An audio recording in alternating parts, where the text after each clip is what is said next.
Let me just preface this by saying that I don't mean to alienate anyone in the audience when I say this, but Tim Burton's Batman to me is just kind of okay. It's just kind of serviceable.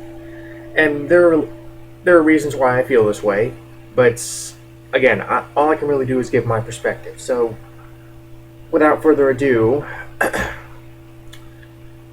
let's get started with the plot. Well, the plot is basically what you would expect.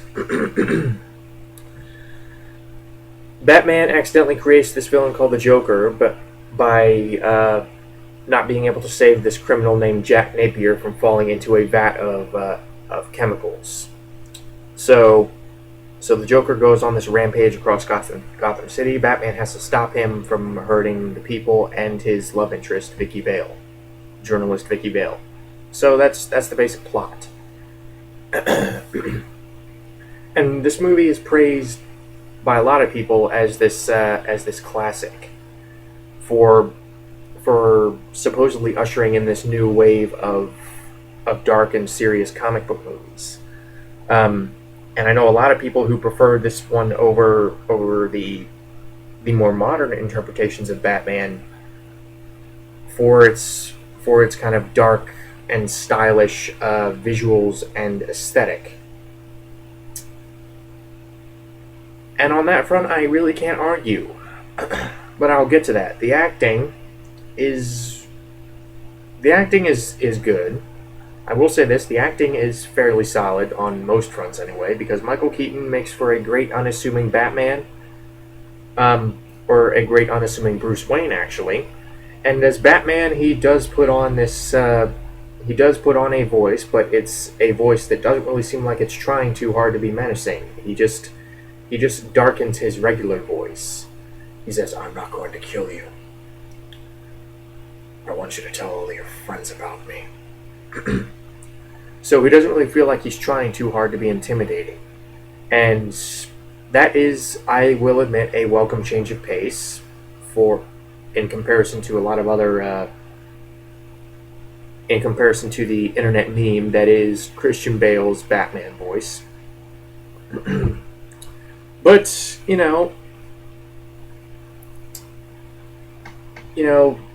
I'll get to that when I get to that.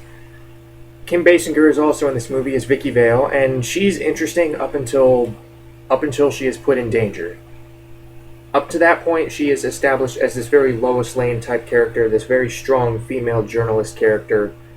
But whenever she's put in any kind of danger, she just screams her head off like Kate Capshaw from Temple of Doom. And personally, it just kind of robs the character of credibility in my mind. I understand that she has to be afraid because her life is being put in danger. And you could argue that makes her a more relatable character in that regard, but again, as a supposedly strong female character, I think it just kind of robs her of that. Michael Goff is really good as Alfred, kind of leaning more towards the kindly grandfather side of Alfred rather than the professional side of Alfred, which again makes him a very likable version of Alfred. This kindly grandfather-like figure, and even the supporting players like Billy D. Williams as Harvey Dent and Pat Hingle as Commissioner Gordon, they don't really get to do a whole lot. They don't really get a whole lot to do, but they're fine when they're there. And of course, you can't mention this movie without mentioning Jack Nicholson as the Joker, which I'm just going to say right now, I do not like.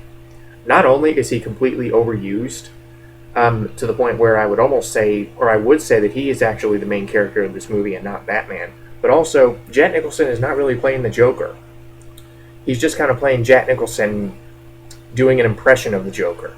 A lot of what Jack Nicholson brings to the big screen is just a slight variation on his usual persona. And me, someone who doesn't really care for the Jack Nicholson persona, got really distracted when I saw him trying to pull off this very iconic comic book character. And speaking of that, the relationship between Batman and the Joker isn't really explored in this movie as deeply as it could have been. And in hindsight, I think it was a real cheap way to connect the characters by having the Joker in his pre-Joker days be the one who killed Bruce Wayne's parents. I just thought that was a very a very convenient way for the writers to tie these two characters together as adversaries, rather than really going in depth into their relationship. Because when you get down to their relationship, the Joker does have this kind of demented love for Batman. He has this kind of he really does just have the time of his life fighting with Batman. While Batman is pushed to the brink of insanity, and he's pushed right to the edge of his moral limits, fighting someone as crazy as the Joker.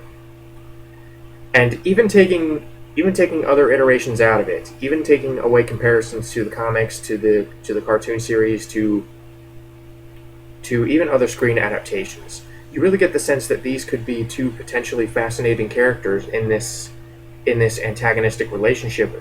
Just based on this movie alone, you get the sense that we could really delve into this very antagonistic relationship while still keeping the movie flowing.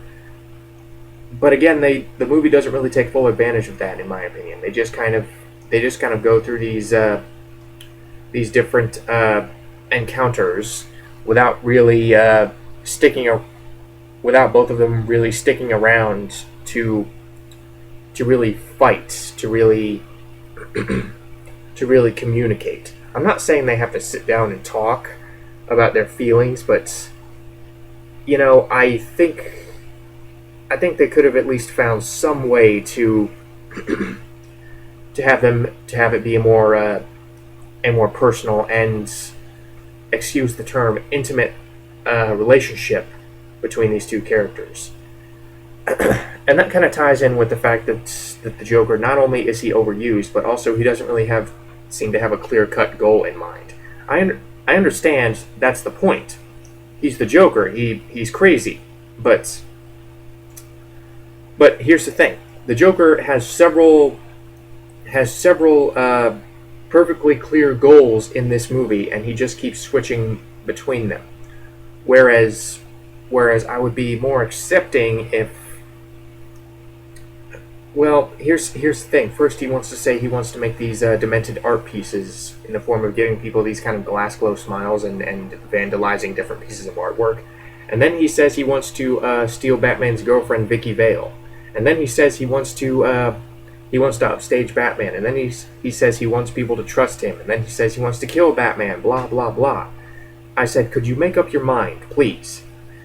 I was a little more accepting of it than I would be with other characters, because again, it is the Joker, and there is a certain amount of sanity that you have to account for in the character. But that excuse really only goes so far, because when you have several clear-cut goals in a character that is supposed to be insane, and you just have him switching between them willy-nilly without any rhyme or reason, there is just a certain feeling of aimlessness that I think contributes to this movie's scattershot structure.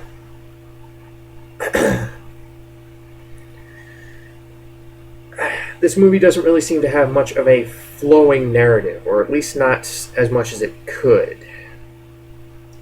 And I think some of that has to do with the fact that, again, the Joker is overused. This movie doesn't necessarily feel like a Batman movie so much as it does a Joker movie with Batman in it. Sometimes. Because, yeah, you get the occasional scene that Michael Keaton really does play brilliantly with Bruce Wayne and Vicky Vale, or sometimes Vicky Vale, hanging out in his mansion and brooding and deciding what to do. But for the most part, it is just kind of the Joker going to war with the city. And that would not be a problem if it was an ensemble piece. But again, these characters are not particularly interesting, or at least the supporting characters are not particularly interesting, or at least not interesting enough to where they share an equal and or greater amount of screen time than Batman. Because Commissioner Gordon is not all that interesting in this movie. Harvey Dent is not all that interesting in this movie. Vicky Vale fares a little better, but again, the constant screaming that she does, the constant Fay Ray style screaming, robs me of any interest I have for her. So really, you are left with were left with the Joker. He initiates the plot. He gets the most in terms of a character arc. So yeah, the Joker is the main character, and with a character as, in my opinion, unentertaining as this guy, with an acquired taste like Jack Nicholson playing this iconic comic book character, I think there really is a case of mistaken priorities. Batman is supposed to be the main character of this movie, and he's not.